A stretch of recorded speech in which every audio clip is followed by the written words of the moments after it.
আসসালামু আলাইকুম রহমতুল্লাহি ওবরকাতুহু। সম্মানিত দর্শক, আওয়ামী লীগের অনেক শীর্ষ নেতাকে অতি সম্প্রতি যুদ্ধাপরাধীদের বিচার করার জন্য যে আন্তর্জাতিক ক্রাইম ট্রাইব্যুনাল আইসিটি তৈরি করেছিল আওয়ামী লীগ সরকার, এবং এই আদালতের মাধ্যমে জামাত এবং বিএনপির অনেক নেতাকে ফাঁসিতে চড়ানো হয়েছে। অনেকের জীবন তছনছ করে দেওয়া হয়েছে এবং যে বিচারের প্রক্রিয়া, এটি নিয়ে আওয়ামী লীগের সন্তুষ্টির সীমা ছিল না যে তারা বিশ্বমানের একটি বিচারালয় স্থাপন করেছে এবং নুরেমবার্গ ট্রায়াল, দ্বিতীয় বিশ্বযুদ্ধের পর হিটলারের দোসরদেরকে যেভাবে এই বিচারালয়ে বিচার করা হয়েছে, ঠিক একই মানে আওয়ামী লীগ জমানাতে যে ট্রাইব্যুনাল গঠিত হয়েছে সেই ট্রাইব্যুনালের বিচার ওইরকম স্বচ্ছতা ছিল। অন্যদিকে যারা এই বিচারের দ্বারা ক্ষতিগ্রস্ত, তাদের অভিযোগ ছিল এই দিন দিন নয়, মনে মনে। আর বাইরে তারা দশমুখী দেশে এবং দেশের বাইরে বিচার বলার চেষ্টা করেছে যে এই বিচার প্রক্রিয়াটাই অবৈধ, তারপর দলীয় মদতপুষ্ট এবং নির্দিষ্ট একটি রাজনৈতিক এজেন্ডা বাস্তবায়ন করার জন্য ভিন্ন মতের যে রাজনৈতিক নেতৃত্ব তাদেরকে দমন পীড়ন এবং সেই রাজনৈতিক দলগুলোকে একেবারে রাজনীতি থেকে দূরে সরিয়ে একটি অনুগত বিরোধী দল যদি বেঁচে থাকে তারা সেরকম বানানোর যে মাস্টার প্ল্যান, সেটাকে বাস্তবায়ন করার জন্য মূলত আওয়ামী লীগ এই যুদ্ধাপরাধের বিচার করছে। তারপর সেই বিচারে নিয়ে আওয়ামী লীগের তাড়াহুড়ো, সেই বিচারে নিয়ে সেই স্কাইপে কেলেঙ্কারি, তারপর সেই স্কাইপে কেলেঙ্কারি আবার আমার দেশ পত্রিকায় ছাপা হওয়া, আমার দেশ পত্রিকার সম্পাদকের জেলে যাওয়া, সব মিলিয়ে পুরো যে বিচার প্রক্রিয়া এটি দেশে এবং বিদেশে আলোচনা এবং সমালোচনা তৈরি করে ফেলেছিল।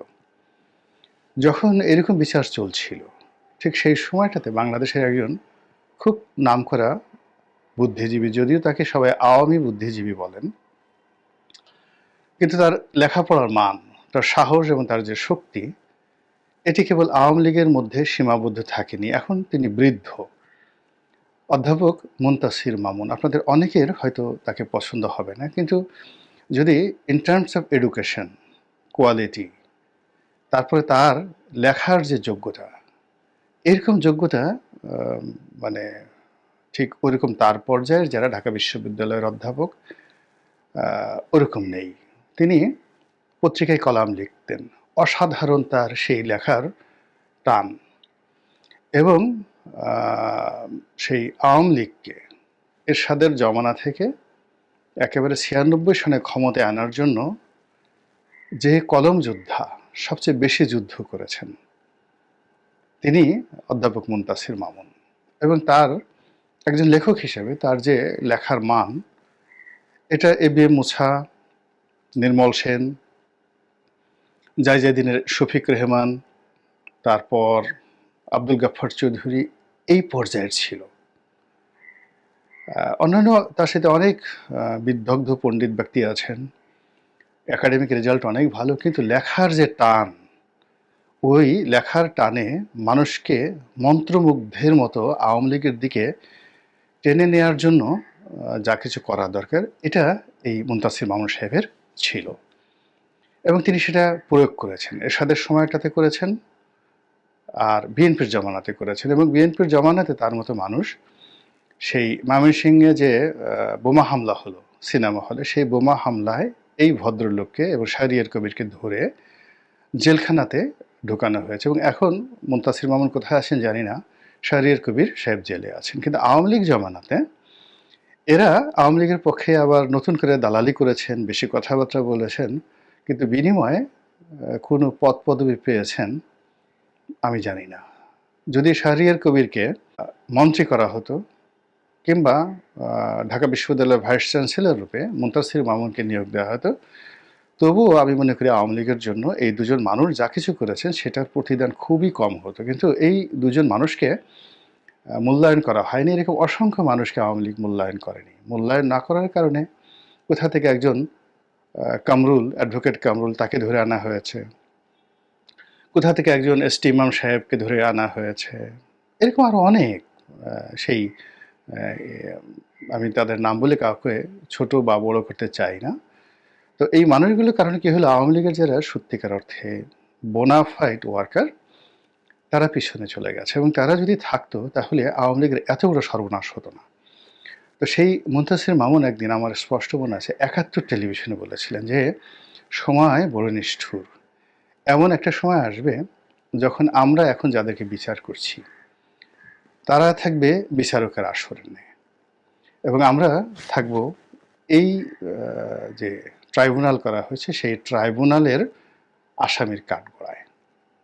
একেবারে ঠিক স্পষ্টভাবে কত সালে কথাটা বলেছেন জানি না, আমার এখনও চোখে ভাসে যে ৭১ টেলিভিশনের একটি সাক্ষাৎকারে অধ্যাপক মুনতাসির মামুন বলছিলেন যে এরকম একটা সময় আসছে। তো যখন এই ট্রাইব্যুনাল গঠিত হলো ডক্টর মোহাম্মদ ইউনূস সরকারের জমানাতে, এবং একটার পর একটা মামলা যখন তদন্তের জন্য ট্রাইব্যুনালে নেওয়া হলো, এবং ট্রাইব্যুনালের যিনি চিফ প্রসিকিউটর তাকে নিয়োগ দেওয়া হলো অ্যাডভোকেট তাজুল সাহেবকে, যিনি জামাত ইসলামের যারা যাকে বলা হয় ওই সময় অভিযুক্ত আসামি ছিলেন তাদের সকলের পক্ষের আইনজীবী ছিলেন এই অ্যাডভোকেট তাজুল, বয়সের তরুণ।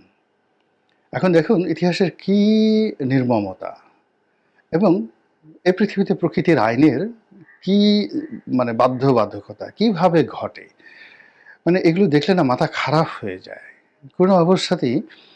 মানে আমার ভয় লাগে, আপনাদের লাগে কিনা জানি না, যে আমার জীবনে বা আপনার জীবনে আমরা যদি অন্যায় করি সেই অন্যায়ের প্রতিফল কিভাবে আমাদের জীবনে ফিরে আসে। আল্লাহ আমাদের সবাইকে হেদায়েত দান করুন, হেফাজত করুন এই ধরনের ভুল এবং ভ্রান্তি থেকে।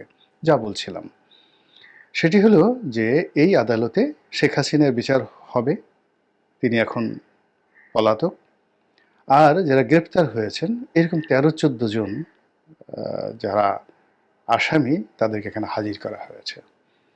তো তাদের মধ্যে ডক্টর তৌফিক এলাহি, শাহজাহান খান সাহেব, হাসানুল হক ইনু, রাশেদ খান মেনন, জুনায়েদ আহমেদ পলক, এরকম সবাই ১৩-১৪ জন। তাদেরকে যখন প্রিজন ভ্যান থেকে নামানো হচ্ছিল, এবং যাকে বলা হয় এই আইসিটি যে আদালত, এই আদালতে তাদেরকে ঢুকানো হচ্ছিল, এবং আদালতের গারদখানাতে তাদেরকে ঢুকানো হচ্ছিল, ইনক্লুডিং সালমান এফ রহমান সাহেব সহ। আমি টেলিভিশনে এই দৃশ্য দেখেছি, আমার খুব ইচ্ছা হচ্ছিল যাওয়ার জন্য, কিন্তু আমি যাইনি এই কারণে যে ওখানে যারা আছেন অলমোস্ট সবার সঙ্গে আমার বিভিন্ন সময় অনেক বিষয় নিয়ে মতদ্বৈধতা ছিল। সালমান সাহেব, তারপরে শেষে আরও অনেকে। তো আমি যদি সেখানে যাই তারা মনে করবেন আমি যে উদ্দেশ্যে গেলাম সেটা একটা প্রকৃতির বিধান দেখার জন্য, তারা মনে করবেন যে হয়তো রনি সাহেব আমাদেরকে ঠাট্টা করার জন্য এসেছেন। আমি সেখানে যাইনি, কিন্তু দেখলাম যে ওই আদালতের যার মামলা নিয়ে সবচেয়ে বেশি আলোচনা হয়েছে, দুজন লোকের মামলা নিয়ে সবচেয়ে বেশি আলোচনা হয়েছে। ১ নম্বরে জনাব দেলোয়ার হোসেন সাঈদী, ২ নম্বর হলো জনাব কাদের মোল্লা। তো এই দুটো মামলায় নিদারুণভাবে বিতর্ক হয়েছে, আলোচনা হয়েছে, সমালোচনা হয়েছে, এবং এই দুটো মানুষের প্রতি সবচেয়ে বেশি জুলুম করা হয়েছে, এবং তাদের বিচার নিয়ে এত সব মানে জুলুম, অত্যাচার এবং এত সব হৃদয় বিদারক দৃশ্য ঘটেছে ওই আদালতে, যেটা বলার মতো না। যেমন দেলোয়ার হোসেন সাঈদী সাহেব, তার বিচার কার্য যখন চলছিল এবং তাকে নিয়ে যখন খুব বিরূপ মন্তব্য করা হচ্ছিল আদালতে, তখন তার পরিবার, তার সন্তানেরা, তার ৩ সন্তান, তারা ১ মিনিটের জন্য তার বাবাকে ছেড়ে যাননি, তারা এই আদালতে উপস্থিত থাকতেন।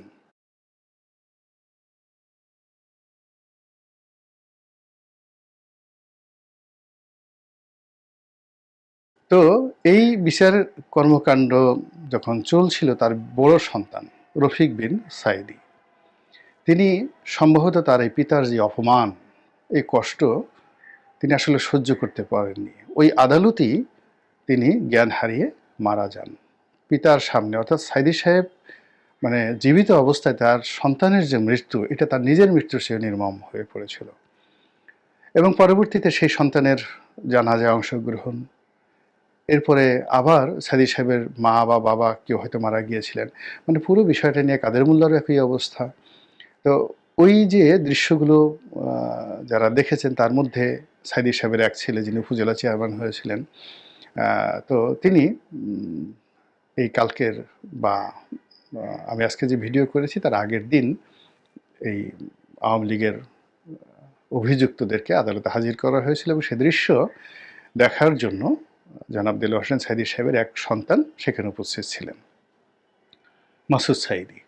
তো তাকে সাংবাদিকরা সঙ্গতির কারণে প্রশ্ন করেছে। প্রশ্ন করার পর তিনি যেটি বললেন সেটি হলো যে এই ঐতিহাসিক ঘটনা স্বচক্ষে দেখার জন্য আমি এখানে এসেছি। অন্য কোনো কথা নেই। It's a simple. তো আমিও এই দৃশ্যগুলো বারবার দেখেছি এবং তার পরের দিন অর্থাৎ এই ঘটনা যেদিন ঘটেছে তার পরের দিন সকল পত্রিকাতে এই যাকে বলা হয় ছবিগুলো লিড নিউজ আকারে এসেছে।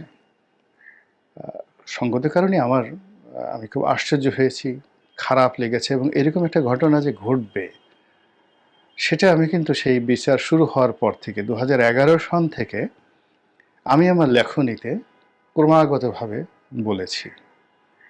টেলিভিশন টক শোতে বলেছি। কিন্তু কুম্ভকর্ণ তাদের কারোরই ঘুম ভাঙেনি। এটা নিয়ে আমার কোনো যাকে বলে ভয় ছিল না। আমি আওয়ামী লীগের তখন সংসদ সদস্য। তখন আমি লিখেছিলাম এই কাদের মোল্লা সেই কাদের মোল্লা নন। কিংবা দেলোয়ার হোসেন সাঈদীর ইমতিহান এটা নিয়ে নয়া দিগন্তে লিখেছিলাম। দেলোয়ার হোসেন সাঈদীকে নিয়ে লিখেছিলাম, একাধিকবার লিখেছিলাম বাংলাদেশ প্রতিদিনে ২০১৩ সনের আগেই বহুবার লিখেছি এবং এই বিষয় নিয়ে প্রশ্ন করেছি যে এটা এখানে থামিয়ে থাকবে না এবং এটার পরিণতি আগামীতে এরকম হবে। তো অনেকে হয়তো ভয় পেয়েছেন আমার এই বক্তব্যের কারণে। অনেকে বলেছেন তোমার কি কিছু হবে না, তোমার কি ভয় লাগে না, তোমাকে তো গুম করে ফেলবে, তোমাকে শেষ করে ফেলবে। কিন্তু আল্লাহর অশেষ মেহেরবানি, আমার এই ক্ষুদ্র জীবনে আমি সবসময় দেখেছি যে নীতি এবং নৈতিকতা নিয়ে, সরল বিশ্বাস নিয়ে এবং আপনার ভিতরে যে ইমতেহান আসে, ইলহাম আসে মানুষের হৃদয়, এটা মানুষের হৃদয়ের সঙ্গে সরাসরি আল্লাহর একটা সম্পর্ক থাকে। পৃথিবীর যে কোনো দেবালয়ের চাইতে, যে কোনো ইবাদতখানার চাইতে মানুষের অন্তরটা কিন্তু যাকে বলা হয় একটি দিকে পবিত্র, আবার অন্যদিকে মানুষের অন্তর পৃথিবীর যে কোনো ভাগাড়, যে কোনো দুর্গন্ধময় ডাস্টবিন তার সাথেও কিন্তু অপবিত্র। তো আপনার হৃদয়টিকে যদি ওভাবে আপনি পবিত্র করতে পারেন, ওখানে মহান আল্লাহ রাব্বুল আলামিনের অনেক উইল ফোর্স, অনেক হিকমা, অনেক জ্ঞান, অনেক গরিমা, অনেক দিব্য বিষয় যেগুলো ১০ বছর পরে ঘটবে, ২০ বছর পরে ঘটবে, ও আপনার হৃদয়ে আল্লাহ ঢেলে দেন। তা আপনি বুঝতে পারবেন এবং ওই বিষয়গুলোর উপর ভরসা করে আপনি যদি কারোর প্রতি ম্যালিস না রেখে, প্রেজুডিস না রেখে আপনার বক্তব্যগুলো দেন, আপনার সেই বক্তব্যের ফলে আপনার জীবনে কখনো কোনো বিপদ আসবে না। কেউ আপনার চোখের দিকে তাকিয়ে কথা বলতে সাহস পাবে না, কেউ আপনার সামনে দাঁড়াবে না, কেউ আপনাকে একটা বকা দেবে না এবং এই জমিনের মানে প্রতিটি ধূলিকণা থেকে শুরু করে পশু পাখি, কীট পতঙ্গ এবং আল্লাহর সকল মানে যাকে বলা হয় মাখলুকাত, সে ফেরেশতা থেকে শুরু করে মানুষ, জিন, তারপরে পশু পাখি, কীট পতঙ্গ, এমনকি সাপ, ব্যাঙ, বিচ্ছু, এগুলো সবাই আপনার সাহায্যকারী হিসাবে আল্লাহর হুকুমে আপনাকে প্রোটেক্ট করবে এই জমিনে। এটি বাস্তবতা। যা হোক, আলহামদুলিল্লাহ আমি এখনো পর্যন্ত সে ২০০৯ সন থেকে উল্টো স্রোতে চলে আসছি। টিল নাও এখন উল্টো স্রোতে চলছি। কখনোই ক্ষমতার সঙ্গে নেগোসিয়েশন করা, ক্ষমতাসীনদের অফিসে যাওয়া, কারো বাসায় যাওয়া, এটা আমার জীবনে কেন হয়ে ওঠে নাই? আমার কখনো শেখ হাসিনার সঙ্গে আমার একটা ছবি নেই। আওয়ামী লীগের কোনো মন্ত্রীর সঙ্গে আমার কোনো ছবি কখনো তোলার আগ্রহ হয়নি এবং আমার কাছে নেই। একইভাবে বিএনপির কারো বাসায় আমি কখনো যাইনি, কারোর সঙ্গে একটা ছবি তুলিনি। আমি কখনো কোনো প্রভাবশালী লোককে কখনো ফোন করিনি। কেন করিনি? আমার স্বার্থ নেই, প্রয়োজন নেই। আমি আমার মতো কাজ করে যাচ্ছি। আমার এই কাজে যতটুকু প্রয়োজন ততটুকু আমি নড়াচড়া করি, এর বাইরে আমি দৃষ্টিই দেই না।